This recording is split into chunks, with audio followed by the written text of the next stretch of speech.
We are starting on Michelle Drunk Escapades, I'm episode not even that drunk. episode 1. Kingdom Hearts. The Rant. Okay, Go. where do I start?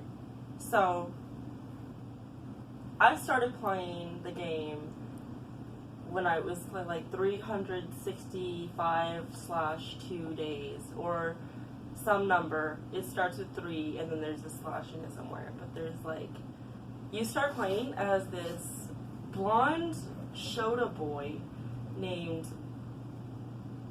something, and then suddenly this guy in a black coat, and he's got like white hair and it's like spiky, and he like shows up, and he's got like this super deep voice, and he's like, we're about to have some very sexual experience, and then he like waves his hand and an X appears, and then letters shift around, and he's like, your name is Roxas, and then like you get this black coat, and you go, and you're like walking around this castle, and it's all white, and everything's white, and except for all the people who are wearing black coats. Who aren't white? They're of, I think, undeterminable race. Their race range is very intercontinental.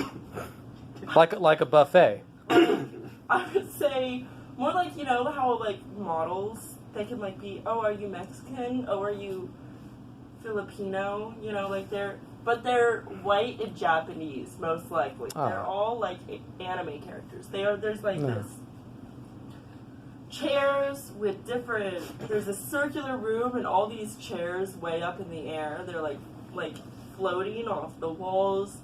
And some people are on like high chairs, and other people are on like low chairs, and it really just depends on whose favorite you are to like whoever.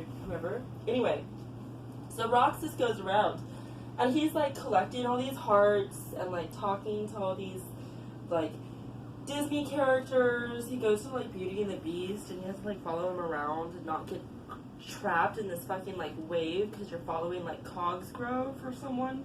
Cogsworth. Cogsgrove, yep. Cogsgrove. And his best friend, Lumideer. Lumineer? Lumideer. Don't tell me. Listen. So you're following all these things around, and then like this like depressed kid comes into the mix, and she's like, oh my god, I'm Shion. But she doesn't say it like that. And How does she say it? she says like, Oh my god, I'm Shion. Shion. Like that. She doesn't introduce herself, she just says her name. Yeah, they're like, How are they supposed to know what her name is? Oh, okay. the 14th member of Organization 13. Did they change the name to Organization? No, they don't. And How can they have a 14th member? Right? That's so shitty. Because listen, Shion is like created from. So back in the days when we weren't talking about this specific thing, we were talking about how something exploded and Kairi like was like whoosh and like was blown back and like phased through Sora because she's magic, and Sora was like, oh my god, and then like Kairi like came back awake or something. I don't remember if that woke her up or put her to sleep, but whatever. The point is that like Sora's heart like disappeared and created Roxas, but also Kairi's body created Shion. Kairi's heart created Shion. Shion was created as a replica of Kairi from Sora's memories that were lost in Chain of Memories or something. So all of these things happened a lot. And Xemnas, who's the leader of Organization 13, created Kairi, who's like a replica human made out of memories. And then Kairi is all like, oh my god, I need to die so that all of these things that created me, all these memories can go back to Sora, and Sora can be whole again, and he can wake up. And then Wait, that was Kyrie, not the blonde girl. Nominee is the girl who created Kyrie. No, Nominee is the girl who fucked Sora up. No. Rule 34. Nominee and Sora didn't fuck, but they're like 12. How old are they're like children. Anyway, Nominee fucked up Sora's I thought they were brain. 13.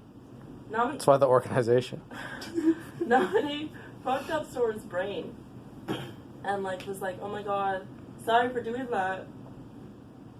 I'll fix it here. And then she just like dumps him into this glass like lotus flower, and he's like sitting there and like floating like this. And then she's like trying to fix his memories with this red mummy dude named Diz, who's also Ansem the Wise in secret. Not Ansem, who is Xehanort's nobody, which is confusing. So Lola, leave Connor alone. Lola. so funny. Lola, stop sitting on him. Lola. Lola, girl. Lola. What? Leave him alone. So, what was I talking? So there was this like place called Radiant Gardens, and there was this lab, and then there was this dude named Ansem the Wise, and he was like, oh my god, I'm so scientific, I wear this lab coat and this thick scarf, and my hair is slicked back, and I'm blonde. What's the point of wearing a scarf with a lab coat? Because Is it chilly, like, indoors? it's called fashion. Oh, okay. Anyway, he's got all these dudes walking around. There's like this dude, he doesn't have an eye patch yet, but he will eventually.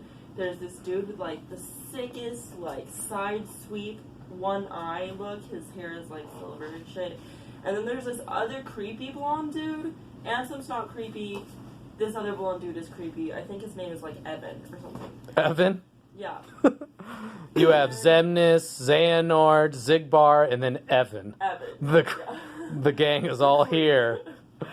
Oh, Evan the creep. Evan the creep. He's got these eyes, and he does this thing. Every picture that they use of him, yeah, he's like looking at you like, ah. Like a pirate, yeah. Like one of his eyes disappears, and the other one's like just like huge. Like I don't know how they do that. I guess it's because it's Anime. But like, so anyway, and then at some point, also, Xehanort is there. Xehanort is like a young, hot debonair who's like super sexy and cut, and he's like walking around being like, oh my god, not only am I hot, but also I'm a scientist. I study science. What kind of science did they study? They study. Don't ask me questions, okay? Can you please ask yourself what kind of science they study? What kind of show? Listen. So they're just like trying to figure out the heart. Like scientifically, like the science of love and connection between humans. I think it's kind of like a sociology type thing. So they're social science. They're social scientists. They're social scientists. They're handsome, cut social scientists. Most of them are very handsome, I will say. And Except for Evan. Super sexy security guards. And they're all dudes. So they're most likely gay. Anyway. Xehanort's there, and he's like young and like beautiful, and he's walking around, and then he's like, oh my god, I'm gonna be evil. And then I think he does something, I don't remember what he does, but he like, something I think explodes and he dies, and there's like an older then there's like Ansem, who's Xehanort's nobody, and also Xemnas, who's the Heartless, right? I think you got it backwards. No, yeah, I got it backwards. So Ansem is the Heartless, and Xemnas is the nobody, right? So then Xemnas is like, oh my god, I'm gonna get like 12 other nobodies, and we're all gonna be like best buds, but secretly we're not best buds. Secretly, we're just trying to get hearts. Wait, no. He was all like, no, let's get hearts and become whole people because we're nobodies. meaning that we don't have hearts. Which is backwards, because isn't a nobody created... Wait, hold on. A nobody is created from the person's body, and then the heartless is created from the person's heart. Yeah. But that doesn't make sense. Because why are you a heartless if you're literally all heart? And why are you a nobody if you're literally all body? A no body. Yes. So, anyway. Something happens. Then there's like so much more. What happens? So Xehanort is basically like Terra, who's this guy who lived like 10 years ago or something. And Terra's that like super angsty